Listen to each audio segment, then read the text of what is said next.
We're rapidly approaching the midterm of the D Up contest, so what better time than now to go back and grade some entries?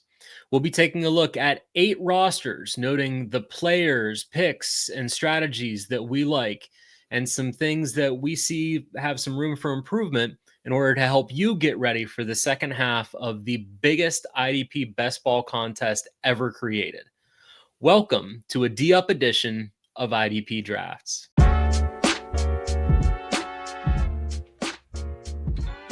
All right, welcome in everyone. I am thrilled to be talking D Up once again. I think this is probably the third time in drafts we've talked about D Up. Jake and I have talked about it. Josh Raymer and I have talked about it. And I couldn't be more thrilled today to be joined in this episode by Mr. Evan Ringler of Player Profiler. Evan, how you doing today? I'm doing great. Excited to be here and talk about FastDraft and D Up. Yeah, and Evan is in the unenviable position of someone who cannot participate in fast drafts because he works for Player Profiler and they're involved in the same company. So this will be your opportunity to just get some of those feelings out and try to hopefully reduce some of the FOMO that you might be feeling watching all of us draft by saying, hey, this is what I would have done, or this is what I really liked, or this is what I think could have been improved on. Yeah, I think I kind of have an interesting perspective just because I'm coming in with no experience in D Up, and Yeah. I'm seeing some of these ADPs for the first time. Some of them make sense, some of them don't, and excited to talk about it today. Awesome. Well, before I get into how we approach this exercise, Evan, do you want to tell us a little bit about what D Up is? Because they've already heard me or Jake talk about it several times already. So, in your perspective, what is D Up and what makes it so great? Sure. I mean, as you mentioned, it is the biggest IDP best ball tournament ever, which is pretty cool. It's hosted on FastDraft Fantasy, which is a brand new best ball app that is all about speed. All the drafts take 5 to 10 minutes, which is awesome. And it has some other cool features. It's only 6 round drafts. You can draft any position that you choose, and it's all flexes. Six players and 4 enter your lineup each week on a best ball scoring setting. And it also includes 3rd round reversal, and there's boosters, which are really interesting. You can essentially change your boosters after the draft to give certain players multipliers on their total points at the end of the season. And that kind of allows you to get unique in different ways. Yeah, and it's been a lot of fun. I'm someone who I think I did my 12th entry yesterday, so I've been doing a lot of these drafts. Uh, if you're really interested in learning more about different strategies and approaches, I'd recommend you to go back a few weeks ago. Josh Raymer and I did an episode about D-Up strategies. I wrote up a strategy guide for the IDP show. So if you go on the idpshow.com, you'll be able to find a strategy guide where I talk about different roster builds and analyze some past data using the scoring settings. But today, we're going to be doing something that's as much fun as I have doing all those kind of things and talking high level strategies. I really enjoy breaking down some drafts that have actually occurred and seeing what we like and what we think we might be able to learn from a little bit as we go to improve. And we have a great group of folks who are willing to share drafts. So thank you to everyone who sent them along. We ended up picking 8 drafts, 3 familiar faces, and then 5 folks who are newer to the contest who haven't done as many reps as some of us have. So we can see more strategies playing out. As Evan and I go through this, we're sort of using the criteria in mind of how much of a ceiling it seems like the team has, because we know that's going to be important, how much of a floor the team has, because I'm a big floor person in terms of the research I've done on different builds, the value that teams were getting at the picks that they've gotten, especially relative to the players that were drafted pretty much immediately before or after. So we'll be showing you draft boards with some of the picks in context of who else was hanging out right there. And then the last part was distinctiveness. So how unique we think this build might end up being at the end of the day. In terms of how much we weigh those things, everyone has different calculus, just like when you're taking a course, every professor is going to have a different way that they grade. So Jake and I might be coming at this from slightly different approaches, but we'll be given letter grades A to F. I don't think anyone got an F. I think the worst we gave was like a C, C plus. So we're happy to see a lot of these drafts. And to kick us off, we have a draft from our fearless leader, Mr. Josh Raymer, one of his drafts from earlier in the offseason. So, in case you're listening and not watching on YouTube, Josh was picking out of the 10 spot in these 10 team drafts. In the first round, he got Danielle Hunter. Second round, Zach Bond. Third, Blake Cashman. Fourth, Terrell Bernard. Fifth, Josie Jewell. And sixth, with Mr. Irrelevant, he got Will McDonald. So, Evan, what are your thoughts on Josh's team here? I love the first two picks for sure. I think that Bond should be going several spots higher than he currently is. I would have him closer towards 7 overall. His ADP is around 11 right now, so that's a great pick. Cashman is a little bit of a reach based on ADP, but I still love the pick because he has a good floor and ceiling combo. And then he doubles up on linebacker with Bernard and Jewell in the fourth and fifth, which I think is the optimal strategy right now. I love linebacker values in those rounds. McDonald isn't my favorite 6-round flyer. He is only 8% owned in this contest, though, which gives him a little bit of unique value. The production was great last year, but the metrics were just okay. Overall, I'm giving Josh an A. I like the combo of high floor and high ceiling. That is hard to replicate for sure. And it is something that, as someone who's been doing a lot of these drafts, it's hard to balance because you want to have upside. And we're going to see today some teams that went very, very upside heavy throughout, some teams that may have played it a little bit more safe. But I think you're right. There is that idea of balancing. I gave Josh an A minus, so we're not too far apart in what we think of this particular draft. A lot of it for me was the McDonald flyer at the end. I'm also not a huge Josie Jewell guy. I get it was a fifth round pick, so it's not like there was a massive investment there. And I know Jewell missed a few games last year, but using D-up scoring, he would have wound up as overall player number 71. Now, I know that's a lot more reliable than some of the defensive backs that were above him. So I'm not saying he shouldn't be drafted or I hate the ADP. He's just not someone who I'm necessarily swinging at all that much in these. But I do love the start with Hunter and Bond and Cashman. Bond and Cashman in particular are two of those kind of high upside linebackers that I think are going to be incredibly valuable Hmm. in a contest like this. Yeah, So, the pass rush snaps yes. are awesome. Yep, absolutely.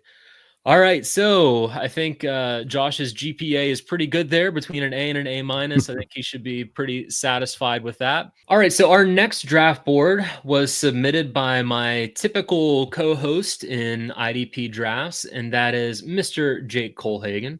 Jake was picking out of the 104 spot, and he took Myles Garrett with his top pick, Alex Highsmith at 207. As Evan mentioned previously, there's a third round reversal in this. So he was picking at 307 again and took Robert Spillane. Blake Cashman, a familiar name we see there, taken at 404. Leonard Williams at 507. And then Josie Jewell, another repeat customer here at 604. So, Evan, what did you think of Jake's draft? Yeah, I think the ADP value is pretty interesting with Cashman and Jewell. Each of them were 7 and 8 spots below ADP, so great value on those two guys. Highsmith was a little bit ahead of ADP, but I am a Highsmith guy, and that's kind of a dead zone in drafts that is hard to navigate. So I'm fine with that pick. I'm not the biggest Spillane guy. I think he's a little overvalued at the moment, and Leonard Williams brings it down for me. I am a Seahawks fan, but I think that there's some regression coming for Leonard. He had very similar metrics to 2023, but just converted more pressures into sacks, which is always a dangerous place to be. Overall, I gave Jake a B plus as the ADP value makes up for some of those shortcomings.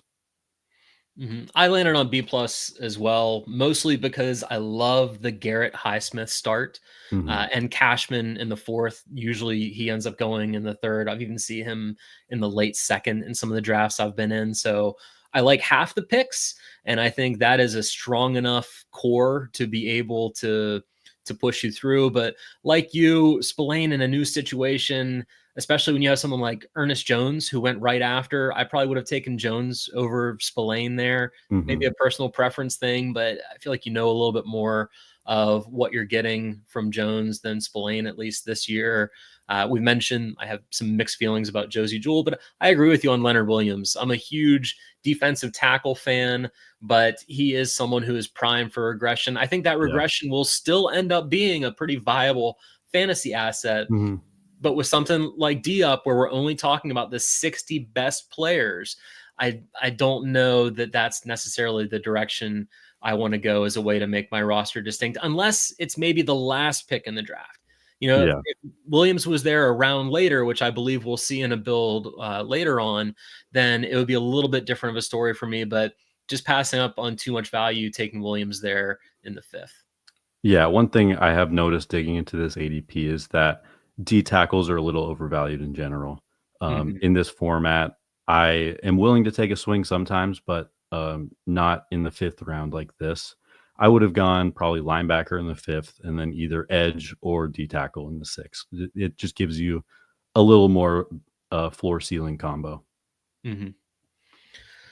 All right. Well, up next is a draft that I'm sure is going to get nothing but praise because it's one of mine. So, this is a draft that I did a few weeks ago. This isn't my most recent one, but this was one that I was really curious to get your take on. I think this was the first draft ever that I took a defensive back. So, we know that defensive backs are something that get faded all the time in IDP in general.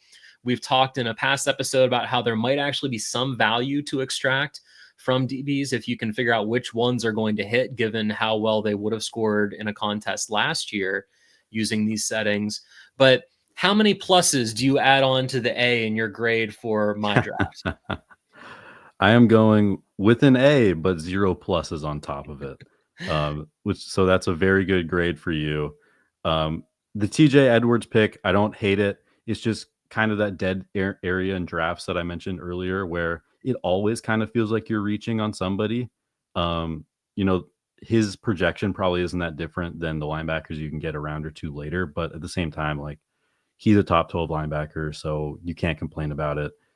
Ellis and Josh Allen are great picks at great ADP value as well. So that really props up the draft.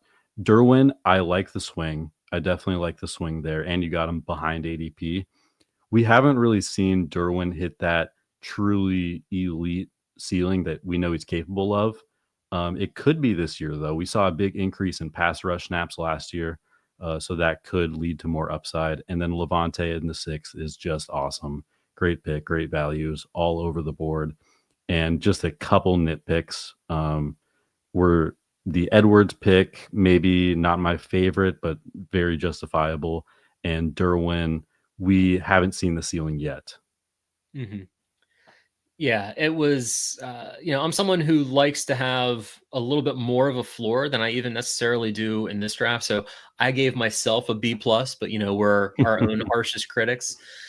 I was really happy to get Crosby there at 104. I probably would have taken him. I really just have, if you look at my rankings, Parsons and Watt ahead of him. So he was my third best overall player. I know it's only a value of one, but we're really happy to get him there. Edwards is that boring guy, but I think he's that Right. boring guy who's going to give me a stable floor week to week. I might even end up throwing a multiplier on him just to raise my floor a little bit more since Ellis is that kind of high upside linebacker. Mhm. David, the way he played last year, was more of a high upside linebacker than a tackle monster that he has been a lot of his career. James, as a DB, has some of that variability, and we know Allen is highly variable. Huge year 2 years ago, a little bit of a down year last year. So to me, this roster doesn't have as much of a floor as many of the builds that I've done previously, but I'd still give it a B plus. I'm still happy with this. I've had some auto drafts that have turned out better than this and worse than this, so I'm not going to complain too much. Yeah, I think you make a good point about the lack of floor being a nitpick. Maybe I just focus more on ceiling because I absolutely love the ceiling of this team. It's just awesome. And I see Crosby, Edwards, Ellis. David as a solid floor. Not great, but solid enough for me. Mhm. And that's one of the things that makes this contest so much fun is there are lots of different things that people really value. I'm more of a floor person, you're more of a ceiling person. Josh is very big in distinctiveness. He loves those idea of 6-round dart throws that other people might not have so that when the contest is full, because I mentioned earlier in the lead in, we're approaching the midterm. Last I checked, we're at 45% filled for the contest. So it's almost halfway there. And it's really fun seeing a lot of these different, not only strategies play out in real time, but different ways that you and I approach how we're evaluating some of these things and who was a good pick, what sort of our appetite is for some of these different characteristics. Hmm. So, in addition to some of the folks that you've already heard, like Josh and Jake and myself, we're very grateful that some folks sent in some drafts of their own, some screenshots of their draft boards. This next one was a first time drafter. He's someone who I've played in a lot of dynasty leagues with, but this was his first foray into fast draft and D up. So, our next board will be from Cousinvinny. So Cousinvinny 71. Again, if you're just listening along, he was out of the 7 spot, which is still my favorite spot to be in because I feel like there's just so much value you can typically eat up in this spot. Took Will Anderson at 107, Roquan Smith at 204, took advantage of that third round reversal and got a Brian Burns at 304, went Foye Oluokun at 407, Kyle Hamilton at 504, and then wrapped up the draft with Nakobe Dean at 607. So I think this is one draft that we disagree with a little bit, and some of it may be me being nice to a friend. So uh, Evan, I'll let you take the lead here again. What did you think of Cousin Vinny's first ever D up draft? Yeah, I like the first three picks. I'm in on Brian Burns this year, so I like getting him in the third when his ADP is in the second. Foye is another quality pick. I don't think he's going to hit a crazy ceiling this year, though. Good floor, though. Hamilton is not my favorite DB pick. Maybe this is the year that he breaks out, but I think the more likely outcome is that he's just good and not actually elite. And then the 6th round pick, Nakobe Dean, I just don't really think he's worth drafting in D up. Mhm. I get that if he plays, he will probably produce at a top 60 level, but I don't think he's going to play, to be honest. He actually had the same exact injury that Drake Jackson had in 2023, and Drake Jackson hasn't played since. So I'm very nervous about that situation there. And overall, I gave it a C plus, mostly just there's a little bit of lack of floor for me in this one.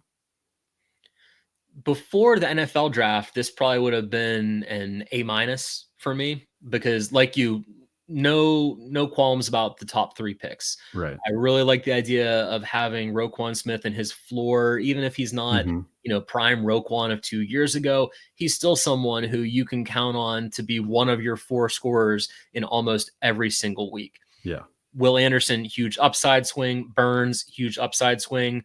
I think Foye, he's probably not going to ever hit the numbers that he hit a few years ago either, but he's another safe floor play. Hmm. What knocks this draft down a little bit for me is the results of the NFL draft. So we see the Ravens taking another safety, highly talented, Malachi Starks, who a lot of us had as, our safety 1 or 2 going into the draft, which suddenly I still love Kyle Hamilton, but there's a little bit more question marks around him and his utilization. And I know Ardarius Washington just had a training camp injury, so they're going to have to play both clearly, but just seeing how that secondary shakes out is a question mark for me. And, you mentioned concerns about Dean and if he's going to play. I have some shares of Dean in fast draft that I took pre NFL draft because I wanted to be having those 6 round flyers. So if you're going to take Dean, I think the 6 is absolutely the place to take him. But the Sure. drafting of Jihad Campbell in the first round made me not willing to touch Dean any more than the exposure I already have. So again, if we were to have a time machine and if this draft was a little bit ago, I'd be a little bit higher on it. but I still think those core four that started off still landed in sort of that B plus territory for me, because I think that if Kyle Hamilton has even a couple of spike weeks, you've got a lot of consistency on that top end with Smith and Aloakun. If Dean does come back, then he can be icing on the cake. But even if this ends up being a 5-man roster with just Anderson, Smith, Burns, Aloakun, and Hamilton, I think it can still be competitive in some weeks, especially when you look at just how wide some of the dart throws are that are happening in that 6th round. Yeah, that makes sense. I think that's fair. I guess I just have more concern about the 5-man team versus all of these 6-man teams out Yeah. there.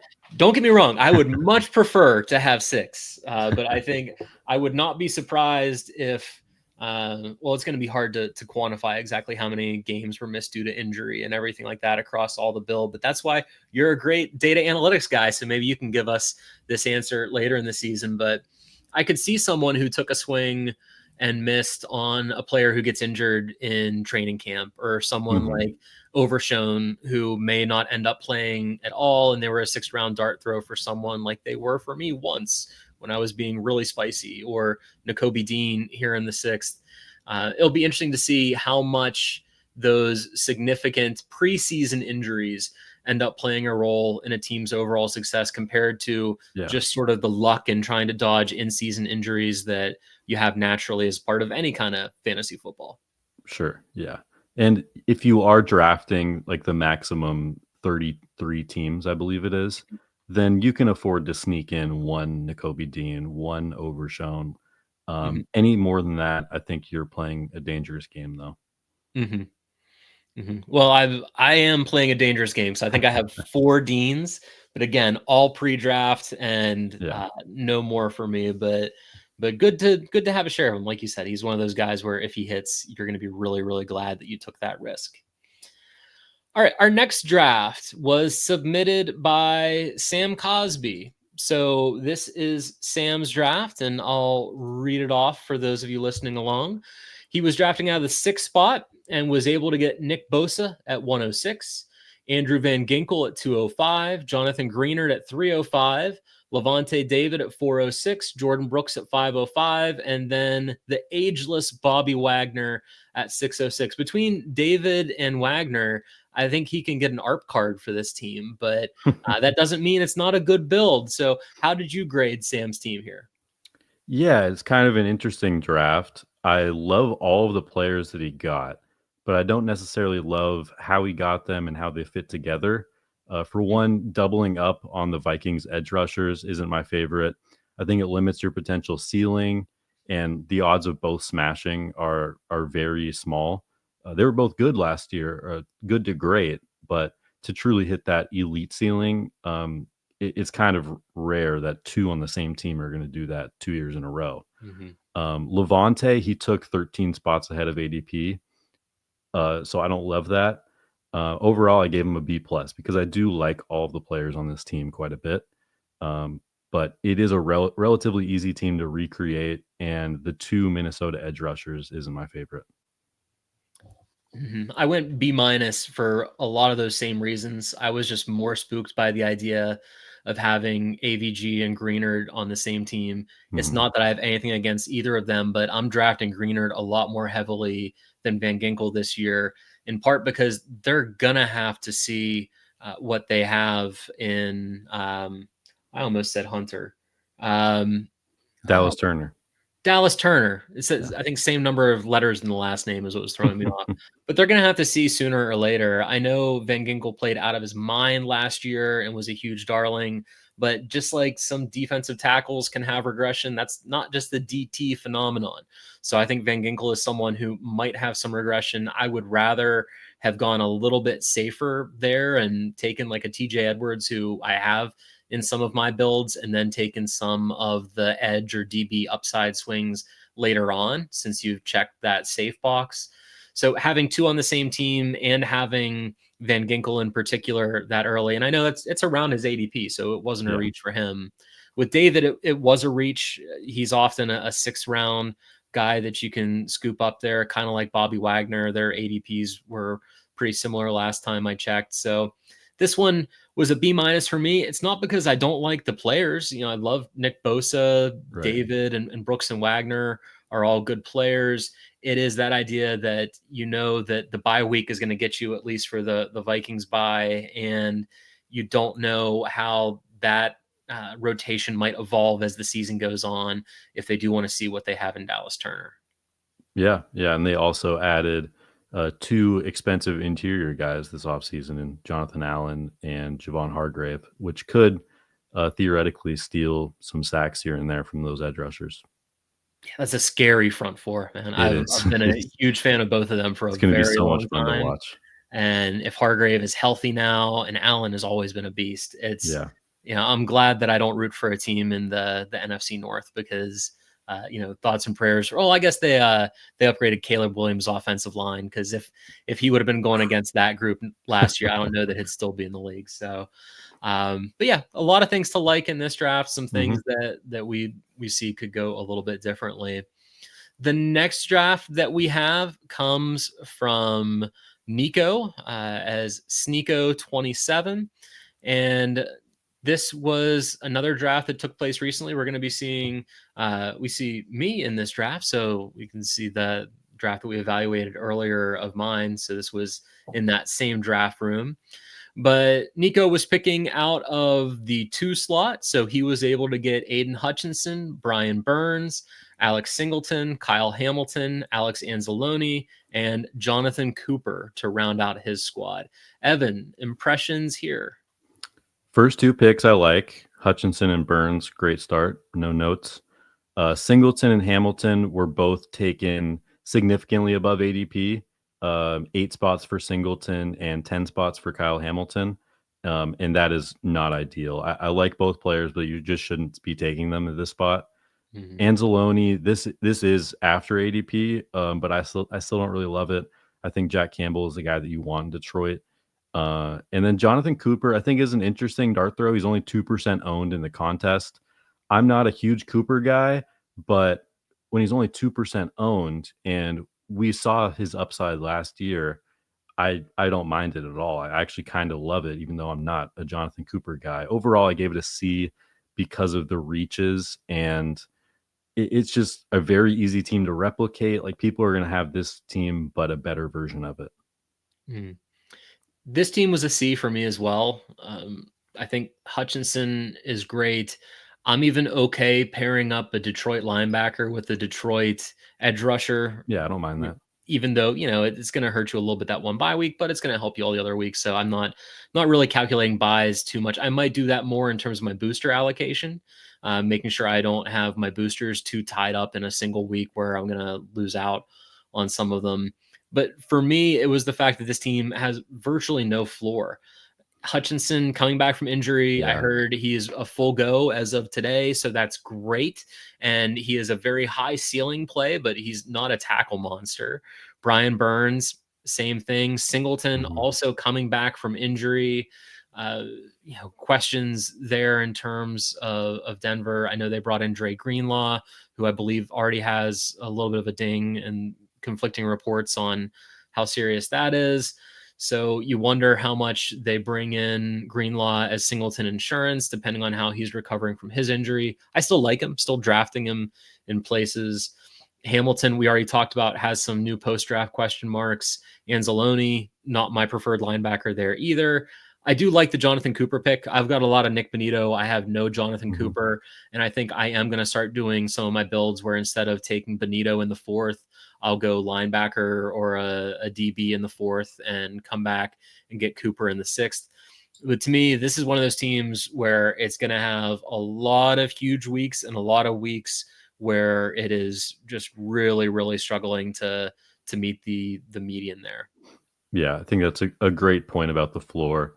And to talk about the 6th round a little deeper, I do absolutely love the process of this pick. I think that taking swings, especially on edge rushers that are a very low ownership percentage, I think that's a very smart decision. So you should continue to do that going forward. Mhm. Also interesting to see that Dean was taken here in the 6th. And I think this was last week. I was trying to position where this one was. And once I saw my name there, I was like, oh, yeah, this is the one we talked about earlier. When was this? So this was post NFL draft. So Dean still going in the 6th there, this time 601.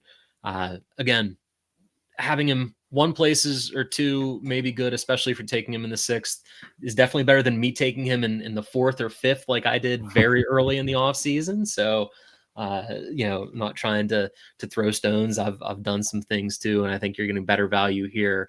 But that was just another observation because we were talking about him before. All right. The next draft that we have as we start to wind down here came from Lee, user Leezydoesit. And his picks out of the 8 spot were Jared Verse in the 1st, Roquan in the 2nd, Brian Branch in the 3rd, Dexter Lawrence in the 4th, Logan Wilson in the 5th, and then Jeffrey Simmons in the 6th. So, Evan, I know you expressed some trepidation earlier about defensive tackles. This is a double DT build. I know you and I are both members of the Dexter Lawrence fan club. So I'm curious to see how you're going to reconcile all of those thoughts with your evaluation here. Yeah, I'm having a very tough time because I am Sexy Dexy's biggest fan in the world, but the 34 ADP is a little high. I mean, he was awesome last year, so Mhm. I'm not really going to fault Leezy for that pick whatsoever because I do think he's the best D tackle in the league and he has plenty of upside. I like the first 3 picks as well. Branch in the 3rd, for me, taking a safety in the 3rd is always or a corner, whatever you want to call him. Taking a DB in the 3rd is an uncomfortable place for me, but I don't mind it at all just because Branch has insane upside like we saw last year. Logan Wilson, the 5th, a bit of a reach, 8 spots above ADP, and I don't see a ton of upside for him. And then it really falls apart with Jeffrey Simmons for me. I don't think he's worth drafting in D up really. He just doesn't have the big play upside that I'm looking for in the sixth round. Overall, B. Mm-hmm. I disagree with you in one part, not in terms of the grade. I'm B minus, C plus kind of range for this one. I do like Simmons as a 6th round dart throw because I think he does have that upside where, especially if you've gone conservative early in your build, you could afford to take a Jeffrey Simmons in the last round. I would rather take some of the other players in the last round more often than not, but I think I at least have one build that has Simmons in it. But to me, this build just, you know, Jared Verse coming off of his rookie year, I get the optimism, but taking him ahead of Nick Bosa, who went right after, Yeah. feels like a little rich for me.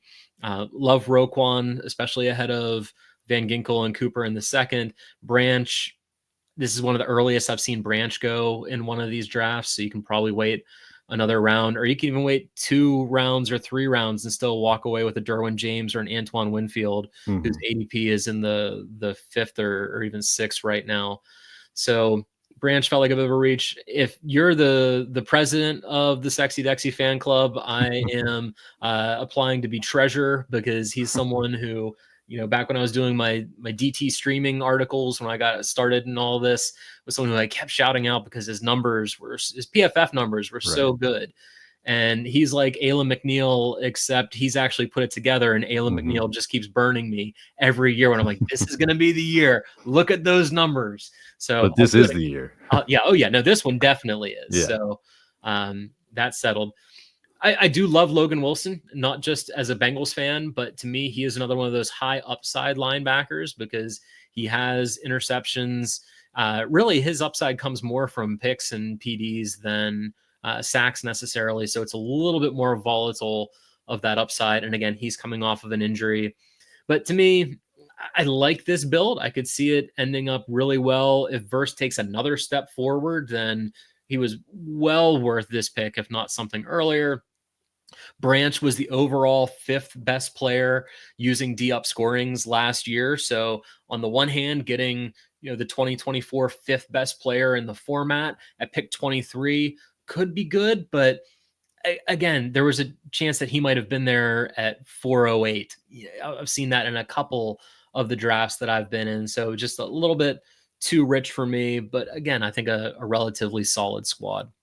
Yeah, yeah. I just want to clarify my position on Simmons real quick. I do like him a lot. Last year, he really increased his tackle efficiency a lot, which was good to see. He's Mhm. playing significantly less snaps than he was playing during his prime, and he has 5 and 6 sacks over the last 2 years. The pressure rate dropped to 10% last year, but I could be wrong, as the pass rush grade from PFF was the highest of his career last year. So I'm Mhm. open to being wrong on that one, but I am betting against him for now. Yeah, I get that. And my only hope is the Titans can't be much worse than they were last year. I, Sure. I wouldn't think, even though they're bringing in a rookie quarterback, and I had a lot of hope for Will Levis. Seems like a great guy. My son got to meet him once. He was super nice to my son, so was pulling for him. But the pass rushers didn't have all that much work to do for Tennessee because it's not like they were in many shootouts or I don't know that at any point in time a team was really vying to catch up with them. So I think Simmons is in line for some positive regression, but it's the extent to which we see that. Positive regression can be 2 more Fair enough. sacks and then he's not really worth this. Positive regression could be 4 more sacks and then suddenly, okay, this looks like a little bit better of a pick, and I get the case to be made for either kind of playing out. Mhm. All right, our last draft that we're going to be grading here today was submitted by Zach, who is user Topper Bengal 63. I'm guessing that means they are both a Hilltoppers fan and a Bengals fan, so I can get behind 50% of that. He was picking out of the 10 spot, and in the 10 spot, he got Zaire Franklin, Daniel Hunter, Abdul Carter, Jordan Brooks, Jack Campbell, and once again we see Leonard Williams, but here we see him as 6'10". So again, we're seeing a couple of new names, a couple of familiar faces, a couple of players we've talked about that we liked more than other guys previously. So how does this one shake out for you? Yeah, so starting with the first 2 picks, Franklin and Hunter, I prefer Zach Bond over both these guys, Hmm. pretty comfortably for me. So I would have gone probably Bond and Hunter, but at the end of the day, you're still getting 2 very good players there, so I can't complain too much. Abdul Carter, he took him 7 spots ahead of ADP, and I don't like Carter at ADP. So that's a pretty bad pick in my opinion. I would I think I would almost always go linebacker in this range of the draft. That's just from my perspective seems to be the way to go. However, it comes back together with Jordan Brooks and Jack Campbell. He got both below ADP, which is awesome. And I think both players have very strong upside and floor cases, which is awesome. And then we talked about Leonard Williams earlier, how we didn't really like drafting him in the fourth, fifth round. But with the very last pick of the draft, I am totally comfortable with that. And I think it adds a lot of uniqueness to this team. So I went with a B plus grade. So this is the same draft as Lee, who we were just looking at, and we were talking about Simmons a little bit ago. I know you're worried about Williams being at risk for some regression, which would be completely acceptable. Do you have a preference between Williams and Simmons? Is it Williams still for you still? Yeah, yeah, I would lean Williams, just because I think the metrics were better last year than Simmons, and I'll just trust that, even though I'm not super hyped on either one. Hmm. I think that's a fair assessment. So I'm with you. I gave this last draft a B. Uh, I am okay with Franklin and Hunter ahead of Bond. It may be because I'm a little bit overweight in Bond right now, and because I love Franklin's floor. And once you get into that, 9, 10 range, I'd probably take Franklin even ahead of like a Jared Verse. Probably not Will Anderson, but so I think he got a little bit of value there. A huge Hunter fan, so I think that was a good pick. Even though you did have to miss out on Bond to be able to get him. The Abdul Carter, I'm a huge fan. Abdul Carter long term. I'm thrilled. I've got him in 2 of my rookie drafts this year, both in the second round. So didn't have to Nice. overpay either. So long term optimism. But for this contest, I've said this before, and I don't mean it as a slight. To me, he feels like more like a 6 round dart throw than someone that I'd be looking at Yeah. in the early or even middle rounds, because the range of outcomes for his rookie year with Thibodeau still there is just so high. But like you said, scooped up great ADP value with Brooks and Campbell. To me, again, Campbell is the preferred linebacker there in Hmm. Detroit. So some things that I like there. And overall, I gave this draft a solid B. I assume you like the Leonard Williams at 60 overall. Yes, yes. As that 6th round dart throw with a build where you already have 3 tackle heavy linebackers, you have Hmm. a very solid floor here. So taking a big swing at the end with a high upside player, I might have looked DB honestly to go Yeah. for some of that interception slash tackle sack upside that some of the DBs have, especially since we're only seeing 3 or 4 get drafted in each draft, and we know more than 3 or 4 are going to end up in the top 60 overall, which is that sort of point of viability for this particular contest. So I like Williams as the last Hmm. pick in the draft. I might have taken an even bigger swing than Williams, though, just because you have such a floor. But then again, this is hedging a little bit too, because you're taking a big swing with Carter in the 3rd. So tempering your swing a little bit in the 6th makes some sense too.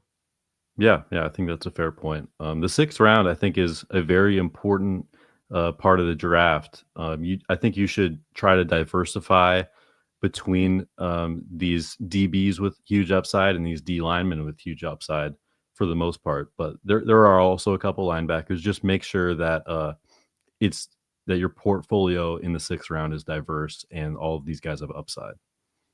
Mhm. I'm very overweight on some players, as I've mentioned, where I think I'm like in the 60th. I have, I want to say David in 60% of my drafts. There's a few players that I keep getting usually in the 6th because they're there and they're too good to pass up. Yeah, I But mean, Levante and Bobby Wagner in the 6th is a little bit different. Like, that's just stealing value. So, I can't talk any shit about that one. yeah, I also wanna shout out Noonan, who is drafting right next to Topper. This is the best draft I've ever seen in D-Up, personally. He went Bosa at 9, great value. Bond at 202, great value. Highsmith 302, great value. And then ended it with Terrell Bernard, Josie Jewell, and Peyton Wilson to give him more of a floor. I just absolutely love that draft so much that I had to bring it up. yeah, he was sandwiched right in between 2 of the ones that we were talking about here today, and our eye kept getting drawn over to that. Like, oh man, oh, you got Bosa at 9 and Highsmith. Yeah. So yeah, good job to Noonan. I do not think I'm in this draft, or at least I hope I'm not, because that is a pretty monster lineup, especially if Peyton Wilson ends up becoming the guy. Like I heard, Bogman talking about him with the guys on the IDP show earlier this week about how he Mhm. was one of the big post draft winners. And I know he's a Steelers fan based on all of the Bengals hate that he just dumped on at the end of the episode there. So I I'm think Highsmith legitimately has top 5 edge upside. hmm yeah, and between Highsmith's edge upside and Wilson's upside, if Patrick Queen is finally shoved off the field as he probably should have been at some point Yeah. last year, this is a really impressive looking roster. Yeah, for sure. So, as we start to wrap up, one thing that I did want to mention for the benefit of everyone who's listening, everyone who saw their draft, everyone who has a similar draft, and we may have given it a poor grade. One of the things that is almost impossible to understand until you do some of these drafts is how much your heart is pounding. You have 20 seconds, like Evan mentioned, for each pick. And that is an incredibly short amount of time, especially if you're someone like me who has like 3 picks left and has 2 guys. And okay, if I walk away with either of these guys, I'm going to be happy.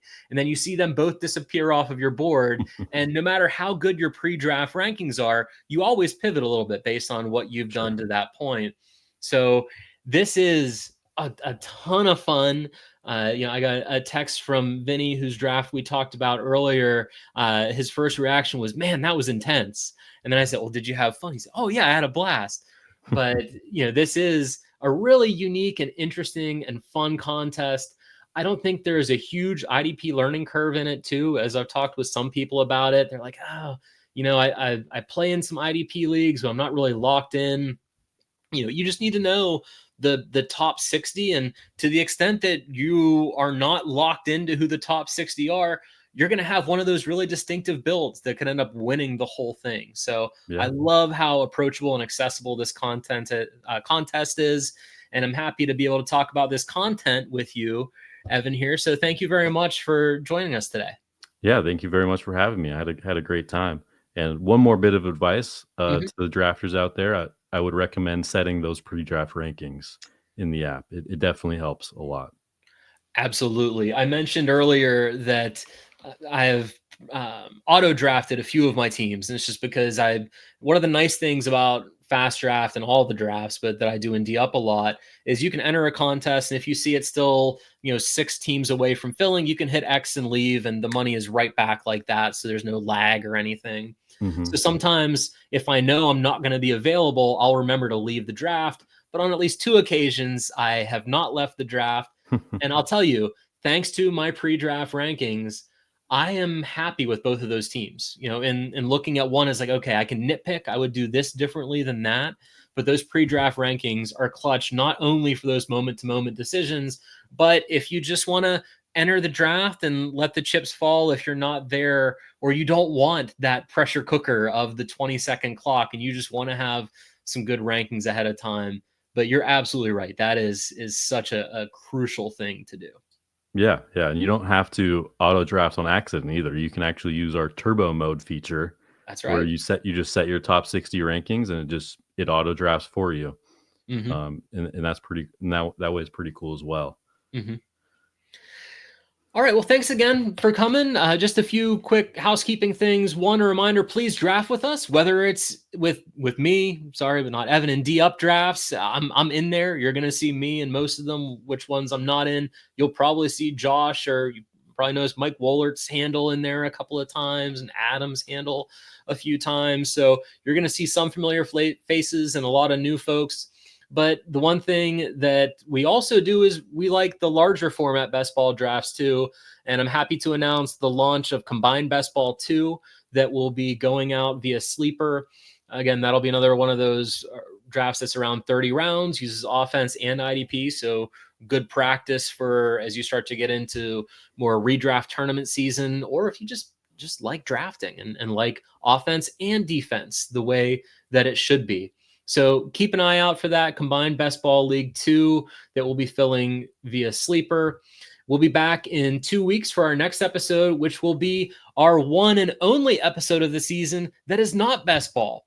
So Jake will be joining me, and we're going to be doing a recap of the 2025 rookie draft season and taking a look at some of our dynasty drafts and some of our favorite picks and favorite trade hauls and just our general approaches and strategies. So if you're curious to see what we did in our drafts, or maybe if you have a late rookie draft, I still have one that we do live in August. So rookie content is never a bad thing, and you'll be getting a little dose of dynasty content. And then we'll be back to our regularly scheduled program with all best ball all the time here. But it's IDP drafts, and we're all doing rookie drafts now. So Josh was gracious enough to let us do one dynasty focused episode. But for all of your dynasty and redraft and IDP best ball needs, please visit the idpshow.com. Check out all of the great content coming out in the IDP show, the IDP after show, IDP drafts, the articles that are dropping, the shorts that are out there on players. The draft kit is absolutely amazing this year. So please do check it out. And we hope to see you next time. And until then, we'll see you in the draft room.